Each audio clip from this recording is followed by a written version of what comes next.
Hi. Uh, we've started listening to the Bible in a Year podcast on YouTube instead of just with a podcast. And I kind of always knew it was there. So, never looked at it, but now we've looked at it, and it's kind of nice because it's the same audio, but what they do with it is they have the words appear. So as he's reading from Psalm 29. Psalm 29 comes up, the words as he's saying them, and then afterwards commentary comes up, and it's kind of nice. So I think we're gonna do this the second half of this year by watching the videos on YouTube, and I believe they're on the Ascension Press site, but you can just look at Bible in a Year with Mike Schmidt, and it should come up, and the days are all numbered. You know, it's 1 to 365. And so you can start any day of the year. Although I got to admit, it's nice to start at day 1 because you know there are other people doing it.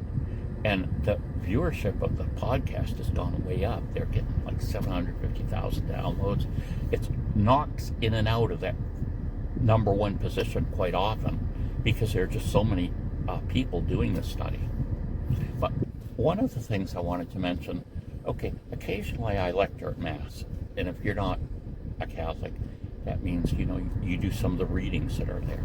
And, you know, they generally have in the weekly Mass, they have a first reading from the Old Testament generally, and then they have a psalm that you read, and there's responses during that. Well, so today the person wasn't there. I noticed when I went in the person wasn't there, so I read on the My Parish app on my phone. You can get the daily readings, and I read them, and sure enough, someone came over to me and said, "Gee, could you read today?" And I said, "Sure." But the thing was, it was so nice was when I looked at it, I was like, "I know this story. Yeah, this is when Ezekiel sees the glory of the Lord, and you know he's going to see the creatures that look like men, and they have all these wings. He's going to see this person that's, you know, made out of fire, and you know." The throne looks like jasper and all of these different things. And, you know, and it's like, I'm familiar with the story already. I know what's going to happen. And it was so nice to be able to, it made a difference in the quality of how I could read it because I knew how it fit in. I knew what was going on. So, I think it helped me actually read it. But gee, these Bible in a Year podcasts really help you to understand Scripture. And, you know, especially if you just go to church on Sunday, you have these pieces of Scripture, and some of them have been running throughout the week, and so they're part of this other stuff. And so sometimes it can almost appear disjointed. You know, you do get there's a homily.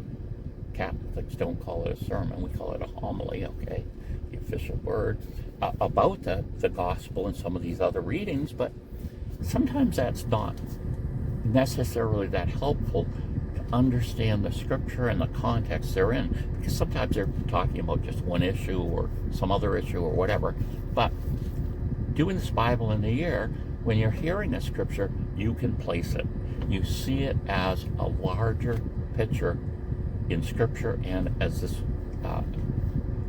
priest that's doing this, salvation history. So you can place these items, and I think it really helps with understanding Scripture, the Mass, and salvation history. So I think if you're not doing it, and you're a Christian, you should be, especially if you're a Catholic. I guess they have a lot of non-Catholics that are doing it too, but I don't know how many. But they're getting a huge number.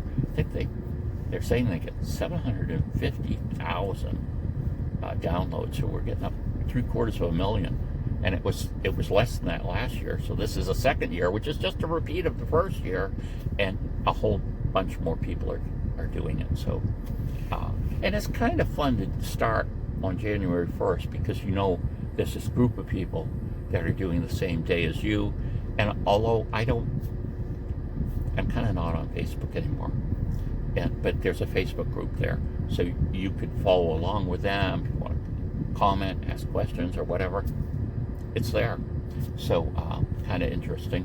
But I still like doing the days on the where I know when people are doing that same day, so you feel like you're in sync with what's going on. So give it a try.